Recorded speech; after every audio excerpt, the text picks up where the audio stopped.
Welcome to the Driven Podcast, where we share stories of leaders who build businesses on trust, connection, and purpose, not just profit.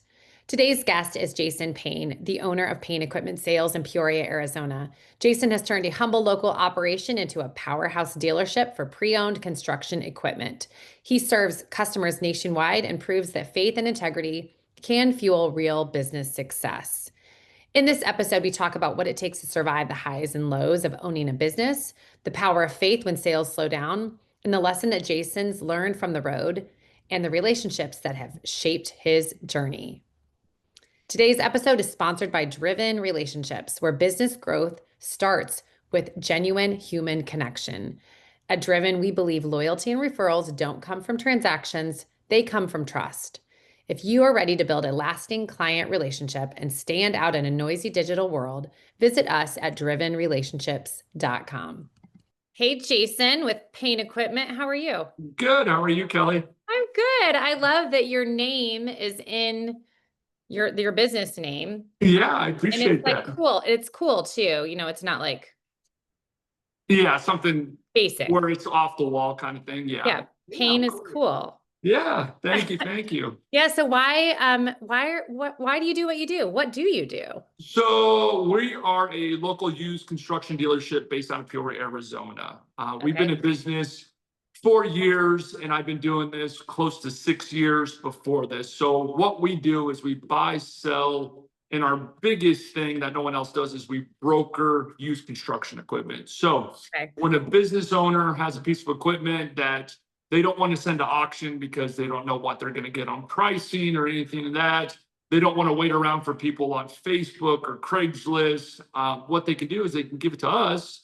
They bring it to our shop. We're located at 79th and Olive, right off the 101. And we sell it for them. And we don't charge anything. We don't charge a percentage to do that. So it's something that people have really taken advantage of the last few years, especially during this economy, the ups and downs and stuff like that. So it's been really exciting. So how do you make money if you don't charge? So how we make money, it's a great question. People always ask. So there's a few different ways we make money. Some of the ways is we get financing. So we offer financing.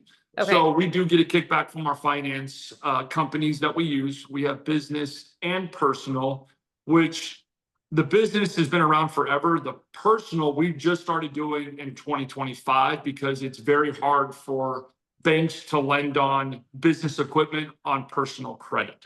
So we've been searching and searching. We finally found someone to do it, which is Vibrant Credit Union. They're based out of Utah. So they pay us whenever we get sales. Sometimes there's enough margin in the piece of equipment where we give them a price where we think it's going to sell, and they say that works for me. Say it's 15,000, and then we sell it for say 18. We'll keep that 3,000 and give them their 15, which they're excited about because that's what they knew they were going to get. And then we kind of charge it back to the person that's buying it. So really the buyer is the one that's giving us our fee, not the seller, like most, like auctions and stuff like that, where you pay a percentage back to the seller. Yeah. So do most people that come to you, do they have big operations? Are they running it through their personal credit? Do they have business credit? What do you mostly see? So we see our average client is going to be someone that probably has 1 to 25 employees. Smaller family-owned businesses, companies that are starting out. We've been getting a lot of startup companies lately, people that have been doing it less than 2 years that see the opportunity of owning their own business because they've worked for someone for so many years, and they realize, hey, maybe I can do it better than them.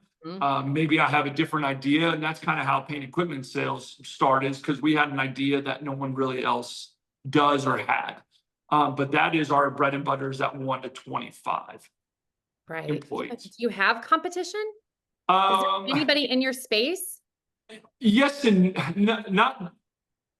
not directly. Indirectly, we have John Deere, we have Caterpillar, we have Stodes, we have Bobcat. Those are all companies that buy and sell equipment. But the problem is that if you like your salesperson at Bobcat, but you don't necessarily like the Bobcat brand as a machine, or you don't find something you like, you can't go to Bobcat and say, I want a John Deere, which is another brand. Right. So they have to leave Bobcat and they have to go build a relationship with someone at John Deere. So what's good about Payne equipment sales is we can sell a little bit of everything because we sell everyone's equipment. So we generate a great relationship with all of our clients.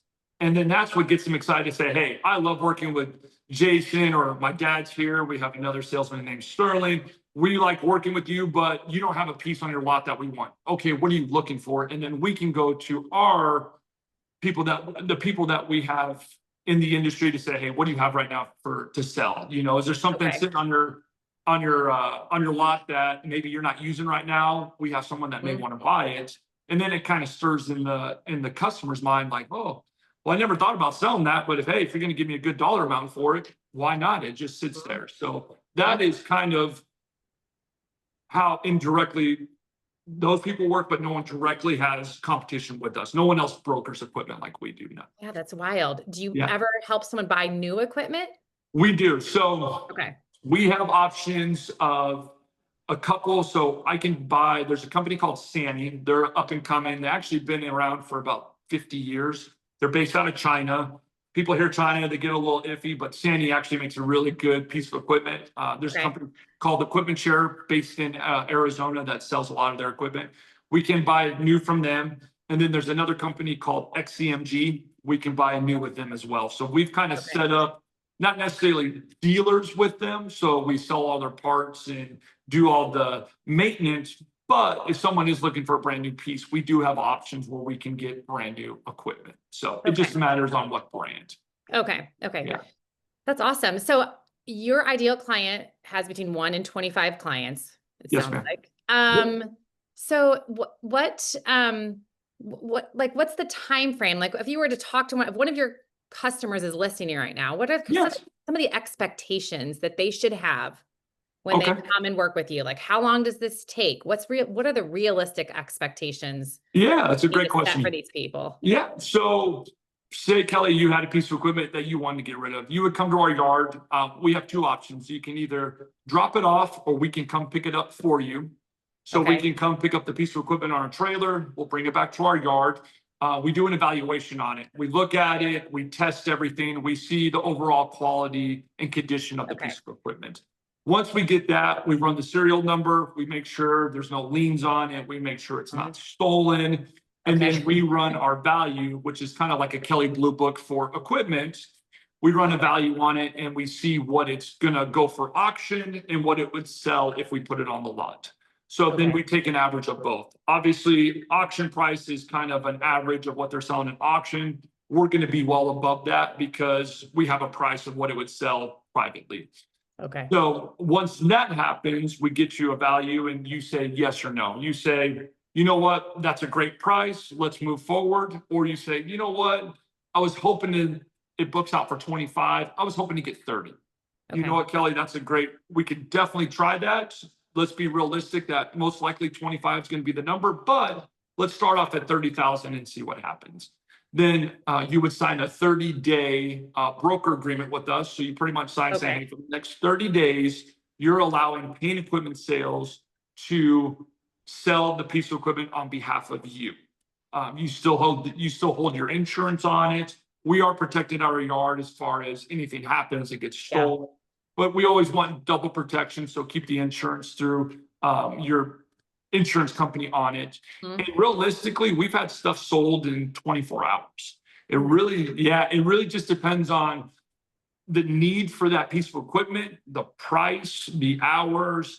But yes, we have sold stuff in 24 hours. We actually just took an excavator in last Wednesday, and we had someone Friday morning sign documents for financing on. So 48 hours, someone came and did it. That's not a normal, but 7 to 10 business days is going to be about your average. So people do not get paid. The seller does not get paid until it sells. Yep.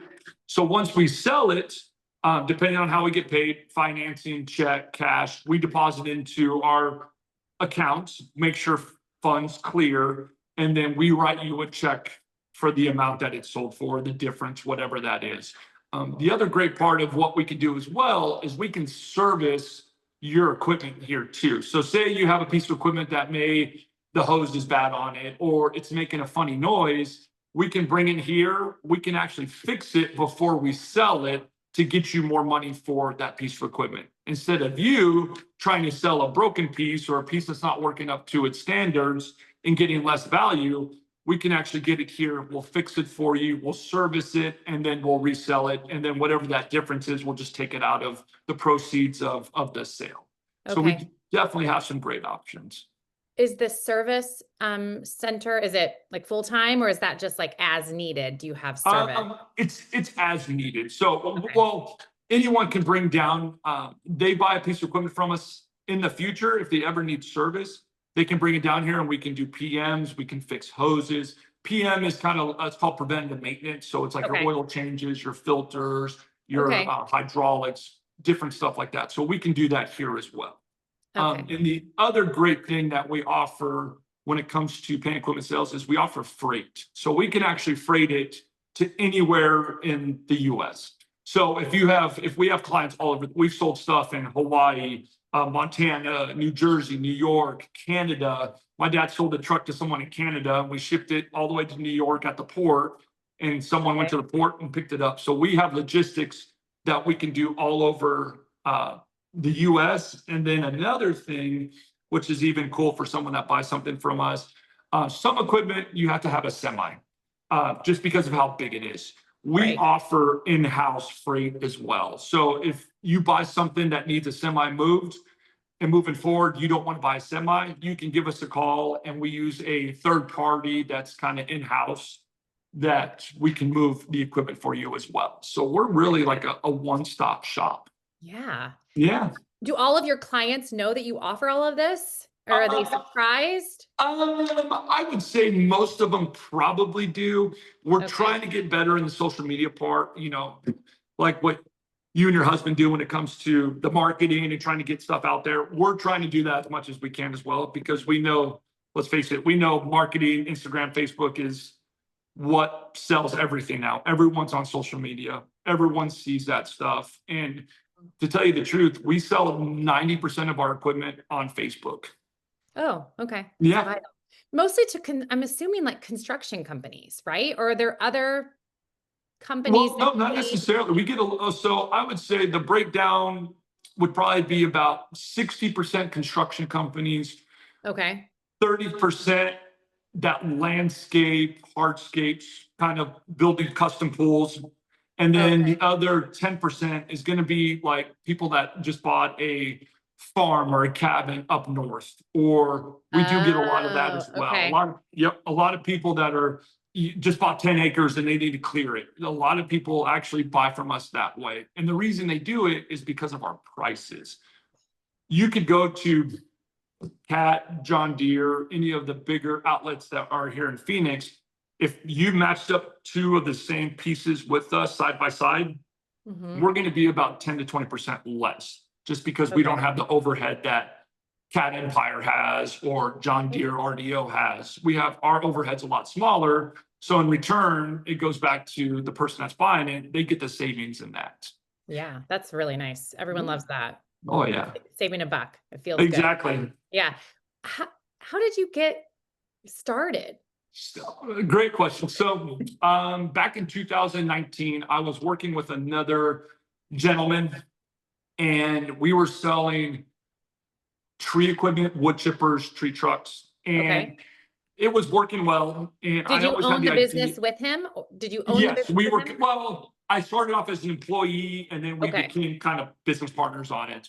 I always told them, like, hey, we need to open up the doors to more stuff. Like, unfortunately, with tree equipment, only probably about 8 or 9 months of the year is very busy. And then the other 3 months, when it's snowing at certain places, the wintertime, trees are it's a non-existent industry. And I kept bringing it up. We just never went forward with it. He never liked the idea. He felt like, hey, we have this avenue, let's just stay in it. So unfortunately, we kind of had a falling out in 21. And I was like, you know what? I want to start selling the skid steers and the excavators. I always thought those were good things that I saw on every job site. You see a skid steer and excavator. So I went to Danielle, my wife, and said, hey, what do we need to do? Should we go take out a loan? And she was like, yeah, how much is a skid steer? Average skid steer is probably going to be $30,000 to $40,000. She's like, that's a lot of money for us to take a loan out, and it may sell, it may not sell. So I said, you know what? I was like, how about this? How about I start calling people on Craigslist and we see if we can sell their equipment for them. And I don't know how I came up with that exact thing. It was just more of like, let me see if I can help sell other people's equipment that maybe don't want to deal with it. And so I went on Craigslist, and our very first client is Pro Quality Landscaping. They're based out of Gilbert, and he had 2 tree trucks.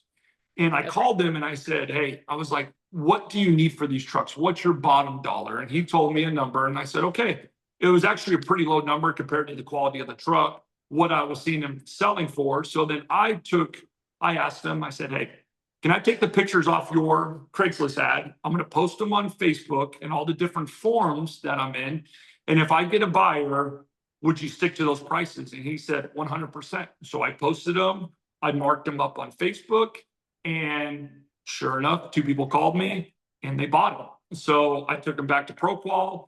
They paid the checkout. He paid me the difference. And that was kind of the beginning. And I'm like, you know what? There's probably a lot of people out there that don't really want to sell their own equipment. They're too busy running a business. Yeah, yeah. Like you said, when you're running a construction company, you have a million things to do every single day.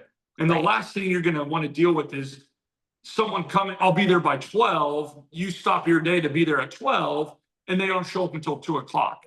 And now as an owner, you're pissed off because you waited 2 hours. You could have been doing a million other things. And then that person doesn't even buy it. Right. And then now how more frustrated are you that you waited 2 hours, didn't buy it, and you throw your hands up like, all right, I'm out of here.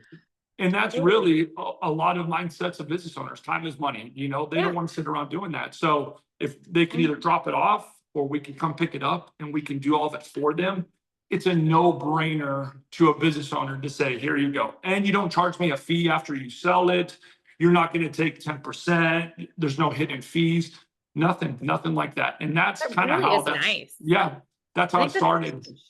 I totally understand the mindset, because I was trying to sell this coffee table of my son's for $40 on Facebook Marketplace. Yeah. Jason, it was so much back and forth. Oh, 100%. Oh, I'll be there. So I'm like, okay, I got to change my hot Pilates class. I got to be home. Got to make sure someone's here so this person doesn't kill me. Yeah. She ends up, oh, I couldn't make it. Da, da, da. I'm like, you know what? This thing is going in the back of the truck and I am donating it. Yeah. Not worth the $40. I know. And I kid you not, it happens all the time. I get so many people, they'll message you, is it available? You say yes. And then it's crickets. It's like, okay, did you just want to talk to me? Like what? So I understand your frustration 100%. Because even for me today, I still deal with that, even though this is what I do for a living. Right. We deal with so many, hey, I'll be there by 4. And I wait till 5 o'clock and they don't show up. So now we just, hey, we're here Monday through Friday. We're from 8:30 to 4:30. If you are not here in this window, you have 8-9 hours to get here. If you are not here, either A, it's not important to you.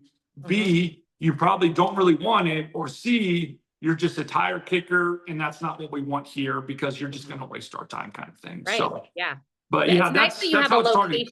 It's nice to have a location, and even if someone doesn't show up, you can be doing other things. Exactly. It doesn't, I just tell people, hey, I'm here from here to here. And then we have 2 other salesmen. So my dad's here part-time. Okay. Excuse me.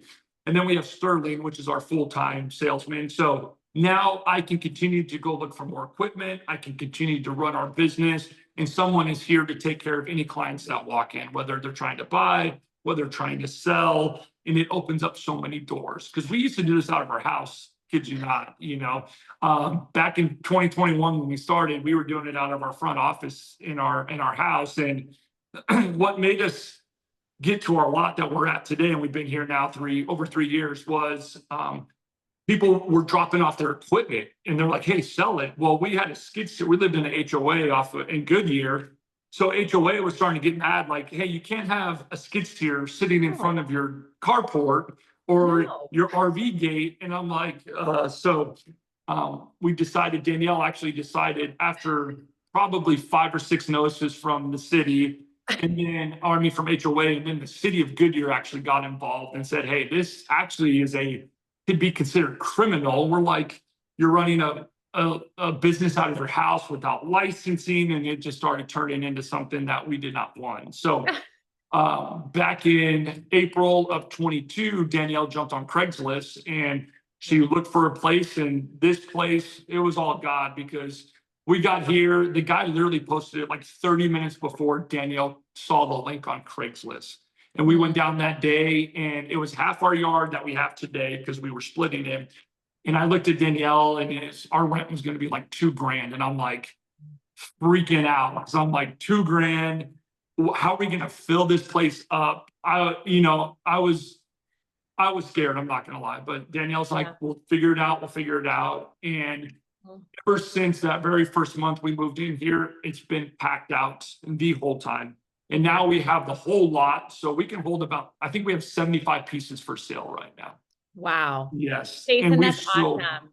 Thank you. And we've sold, I think, over 700 pieces in the last 4 years. We just hit 4 years this month. So we've been in business exactly 4 years, September. So yeah. Congratulations. That's so much to be proud of. So I think there's two things you've mentioned in that little piece of conversation. Is one, your faith, and two, the support of a loving wife. Oh yeah. And the fact that she was not afraid and said, I've got your back. Like, you can do this. I believe in you. Talk to me about how your faith plays a role in what you've done. And just talk about that a little bit. So it's definitely made me a stronger Christian, because when you run a business, you never know what the next day is going to bring. You never know where your next sale is going to come from. You're praying like, God, can you bring someone in? And one thing Danielle's always told me is God's timing is never wrong. And it's not. There's times where we'll go a week or a week and a half without selling one thing. And I am definitely the more emotional person out of our marriage. Danielle's very relaxed, stay calm, and I'm the total opposite. And that's probably why I'm a great salesperson, because I can talk and I have emotion. But I start freaking out like, what are we going to do? We have payroll, we have insurance, we have this overhead, we have employees.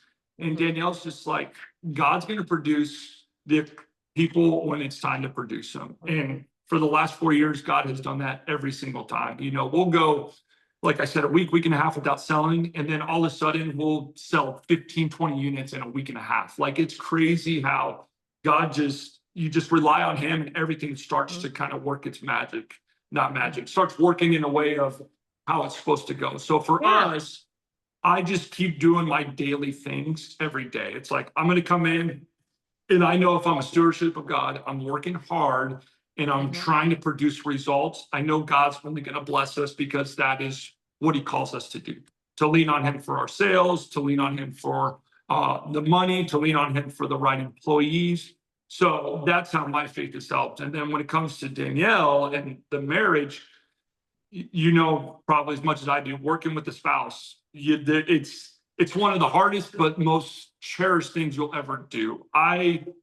All my friends are always like, I don't know how you work with your wife. It's like, it's what God gave us this business together, and it works. And it's the best time that I've had in my life, because we're so close to each other. Yes, there's times where I need to take a break, and there's times where Danielle needs to take a break, but I love more than anything working with my wife. I really, really do. So she definitely keeps me even. She keeps me hungry. She keeps me pushing, because there's things that I'm great at that Danielle's not good at. And there's things that Danielle's good at that I don't even want to touch. If you've been following us, us long enough, I'm in the face of everything. I'm on Instagram, Facebook. I do videos every day. Danielle, you'll never see, because that's not her thing. She doesn't want to be seen. Exactly. She's the back end. I'll take care of the books. I'll do the TPT. I'll do the taxes. I'll take care of the employees. I'll do the workshops. I'll do all the stuff that she's great at. And for me, I am not great at that. She yells at me every time I pay a bill, because I probably did it wrong. You didn't do it on the right account. You didn't do it. Okay, I won't do it anymore. So you need her. 100%. I 100% need her more than anything. And that's why I think I truly feel like this business has turned into what it has been because the blessings that we have shown, we can tithe a lot more because of our business. So you see all that when it comes to our church. We go to Palm Valley. So Palm Valley sees when our business is doing good, they're doing great. You don't realize as a business owner how many people you're actually touching every single day. We have employees that are working for us to have a life, to have a paycheck so they can live. You have people walking in here that, just like us, that had a dream of opening their own business, and we're the front line of them getting a piece of equipment so they can't open their own business. So I really found that out last week when I'll tell you a quick story. The person that cleans our office, she's been doing it like 3 years now. She started with us doing our house. She was cleaning our house and then went to our office, and she sent Danielle a message and was like, I just want to thank you guys so much for trusting me on cleaning your house, your business, because you've made such a difference in our lives during hard times when we didn't think we were going to get through it. But because of you guys having the faith in us to clean and continue to pay us, you've made a difference in our lives. And it just really, it feels really good that we're changing so many other people's lives, if that makes sense. Oh yeah. Yeah. It's a big impact, but it's also a big responsibility on your shoulders. 100%. Yeah. I mean, you have plenty of employees and people that look to you every single day. Yeah. And I'm like you, I'm the main salesperson. Yeah. But you have another salesperson. Yeah, we have. Yeah, you have Sterling. Okay, that's really good. But he just started about a month and a half ago. But yeah, before that, yes. Okay. Yeah. I mean, sales are probably, well, they are the number one thing in a business. Yep. You can figure out the rest. Like, you have to have the money. You have to have new sales coming in all the time. Yeah, 100%. What has been the hardest thing? What's been the biggest challenge that you faced? Oh man, I would say consistency. I mean, it's hard to have consistent sales all the time. You have these valleys, these peaks, and it gets hard. And I wish it was more consistent. And I'm trying to find a way to make it more consistent. And I don't. Yeah. Okay. Well, I have an idea for that. I feel like you should sell like a monthly membership for the maintenance. Yeah, I mean so it's funny you say that. We were actually thinking of either something like that or doing like a quick lube, like a Jiffy Lube, but for equipment.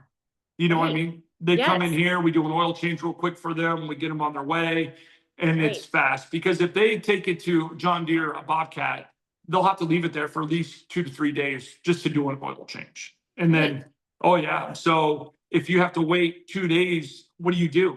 That piece of equipment is what makes you money every day. And if it's sitting there getting an oil change, which it needs, what do? You got to rent something else. So then it costs more money.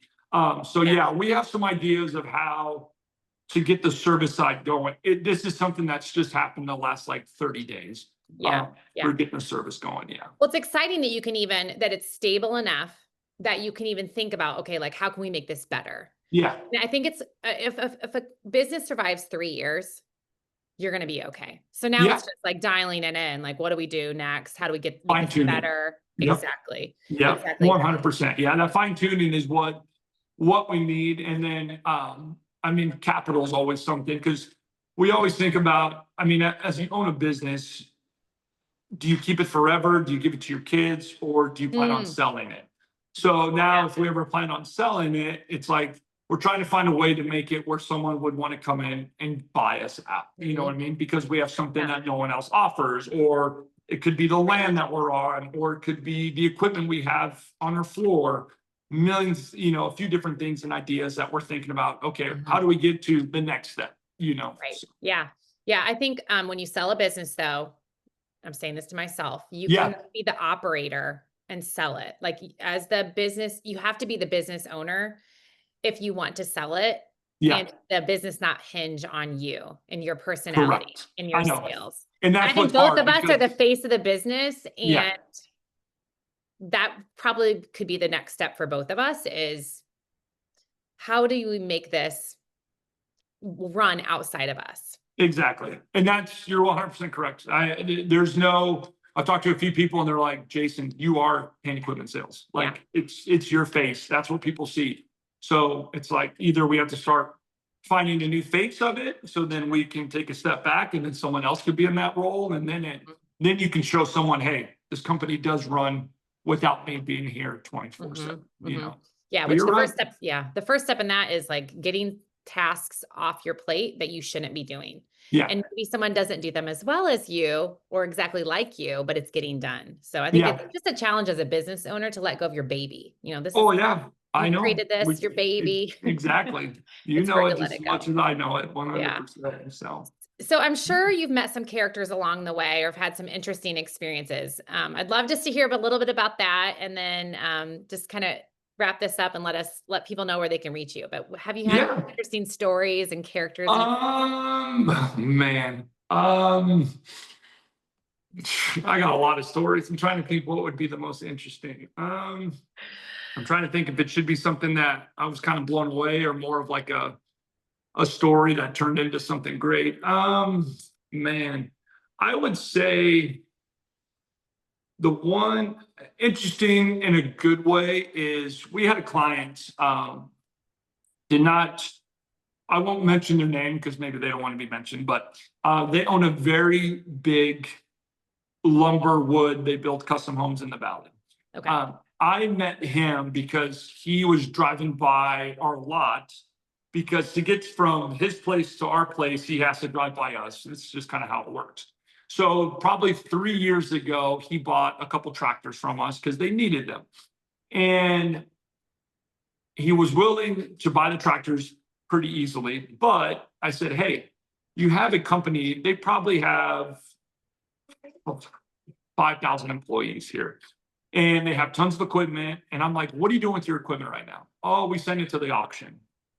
Why do you send it to the auction? Well, it's just easier. Okay, what's easier? Do you just don't want to deal with it, or it's easier for them just to come pick it up, or what's the easy part about it? And he said, well, the easy part is once I can tell them to come get it, it's out of my hair and I move on. So I said, okay, well, how about you give me a piece and we'll try that. Let's see how this works. Give me a piece. I'll get it out of your hair. We'll get it to our yard and we'll sell it. And I'll give you more than what the auctions are giving you, because I know exactly what something would sell in the auction because I see it. And he said, okay, let's try it. So we did one piece, we sold it, paid him. He was happy. Then I kind of kept pushing it. Hey, you want to do it again? Yes, let's do it again. So we kept doing it, doing it. Finally, 2.5 years later, this company, which I never ever thought in a million years would ever go from sending all their stuff to auction, they now give it to us for everything. And we probably get 40 to 50 pieces for them a year, just off of that one open relationship of trying to push. Because if you're not sitting there having those conversations, you never know what doors can open. If I told you, I could tell you off camera who the company is, and you would be like blown away because they're a huge company. Everyone knows them. They've been in Arizona for like 70, 80 years. And without that conversation, without pushing, I never would have had all their equipment coming here without having to go out and reach it. I mean, and that's a big goal for us. The more equipment that I can have dropped off here that I'm not actively searching for, Right. makes it a lot easier here to continue to control the sales that are going out of here, because Right. I wear many hats. I clean all the equipment. I service the equipment before I service all the equipment. I was changing tires. I wear a pair of overalls because I have a nice set when I go out to talk to people. Then I have my yard set. So I'm changing 3 or 4 times a day. I wore many hats for many years. So now that I'm at a point where I don't have to do that as much, it's definitely a big growing area for us. And it makes me very happy that I'm not having to go actively search every single day. Because you know how it is. If you have to go talk to business owners, it's, for one, it's hard to find them if they're not at their place all the time. You have gatekeepers that are trying to keep you out of there because they don't want you to waste their time.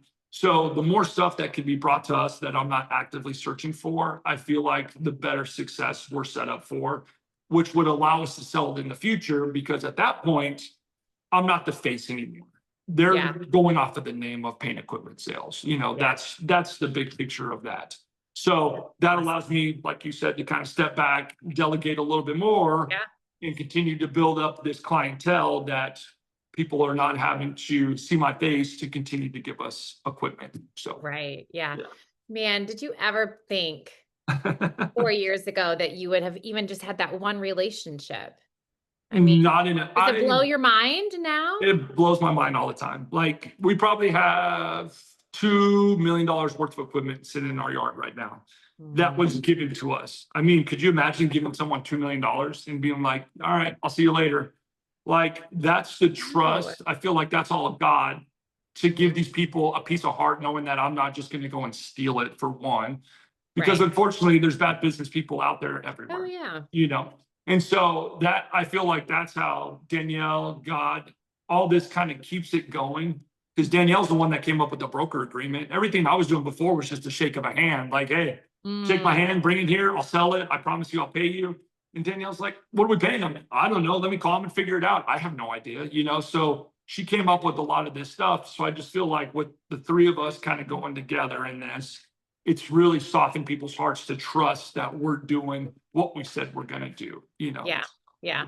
Yeah. I But think being a family-owned business is a really nice thing. Like, them talking to the business owner really is nice. Like, oh, they 100%.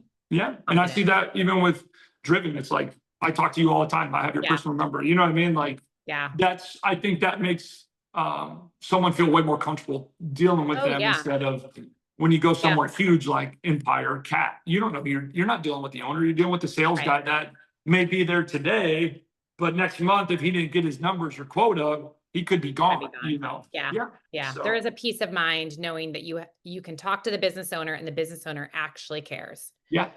100%. So my company's built on relationships. You have really grown through relationships. Who has been the biggest impact? Who has made the biggest impact in your life? What relationship in your life? Like, as far as in the business or just in general, or I think on the bit. I don't on know. the business? No, I think, yeah, I think on the business. Well, I mean, um, obviously I know you and I are doing this together. You guys have been a great help. I mean, we Oh, thank you. 100%, you know, you guys are the start with our website. I know that we were trying to do we knew when we first started talking that we were kind of a different business that you were used to dealing with, just because you've been great when it comes to the realtors. That's kind of how we got involved, from another realtor saying Oh, that, yeah. Yeah. I've heard yeah, that. that's how this is going to work. And you were very honest when you came in and said, hey, this is something that we don't really have done before. So let's see if we can do this, this, and this, and see if it makes it work. Obviously, we still use your website. We're trying to do a redesign now to see if that's going to work. So you guys obviously have been a great help. Thank you. Financial Scope is our finance company. Funny story, the owner of it, I worked with his brother at Wells Fargo like 15 years ago, over off of Indian School in Litchfield, over by that Safeway, over in like Litchfield Park. So I used to work at Wells Fargo. His brother was the service manager, and then 10 years later, they noticed I was selling equipment, and his brother reached out and said, hey, let me do your financing for you. So Financial Scope has been huge, because we've probably given them last year, we were their, I want to say, third largest lender of financing out of all their dealerships. And they deal with some pretty big dealerships. Yeah, I think we did like $3 or $4 million worth of financing with them last year. So we were pretty high up. So Financial Scope has definitely been a huge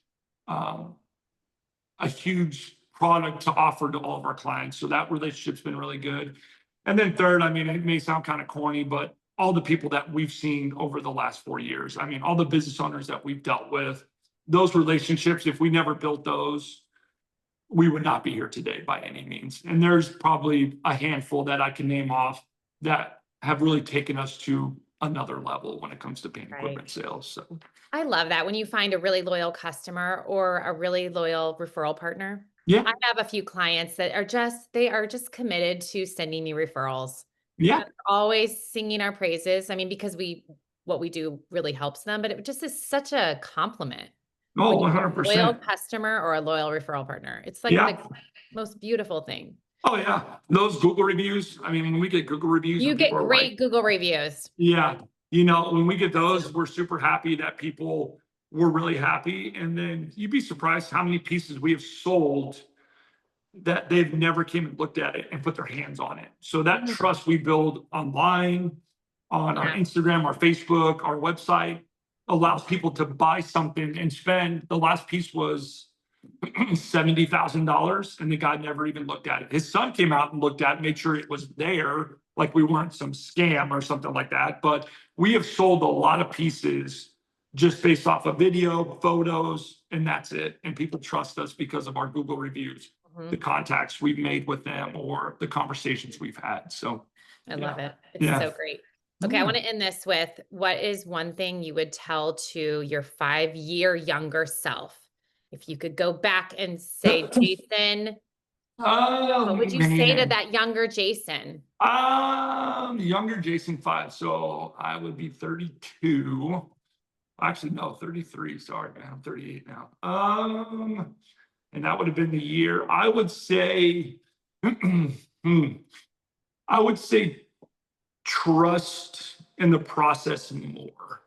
I think would be something I would tell my younger self. I think there was times where I was scared and I probably shouldn't have been, just because it was something that's so new. It was something we just started. I would say trust the process more is something I would have told me 5 years ago. Danielle was telling me that, but of course I didn't listen. But I think that's something, because there's probably a lot of stuff that I would have pushed harder for. And then there would have been stuff that I probably would have let go a lot faster if I would have trusted my emotions or what Danielle was telling me. I think it could have made a big difference 5 years later. I really do. So, yeah. Yeah, it's easy to look back and see it now. It's Oh hard. yeah, 100%. You look back and you're like, that was so stupid. Like, why did I even? Oh, 100%. Yeah. I know. It's wild. Well, there's one thing I have noticed with a lot of entrepreneurs is that you have the ability to see fear and kind of walk past it. Oh yeah. Like you just kind of do things. A lot of people have said to me, you know, their motto in life has kind of been just do it. They're very aligned with the Nike slogan, just Oh, do it. 100%. Like just do it and figure it out. I think especially people of faith, Yeah. like God's going to take care of them. And you're being diligent, you're working hard, you have a dream, you have a vision, you want to use your creative talent. Just do it. Yeah. 100%. You're not wrong at all. Yeah. Just do it. Jason, thank you so much for your time. So people can find you at payneequipmentsales.com. Is that correct? Yes, ma'am. Yep. Yes, I know that URL. I've spent a lot of time looking at it. Yep. We're super proud of you and everything that you and Thank you Danielle so much. have accomplished. And it's incredible to see your relationship too, and just see the love and support that she has for you and that you have. Oh, I appreciate that. Yeah, that's really cool. Awesome relationship and family and business. Well, right, thank you, thank you so much. And thank you for having me on here. I feel very blessed that you would choose a guy like me to be on your podcast, video, or just a conversation. So thank you so much. So of course, you're welcome. Yeah. Thanks again for joining us today on the Driven Podcast, where we are all about growing relationships in life and business. We hope today's story reminded you that behind every brand, every business, and every big idea, there's a real person choosing to show up, stay rooted, and lead with intention. Your story matters, so keep building, keep loving, and keep doing the hard, beautiful work of showing up in both life and business. We'll catch you next time with another real, inspiring conversation. And until then, never let love and kindness leave you. Always be a fountain, not a drain. And don't ever forget that you are the best.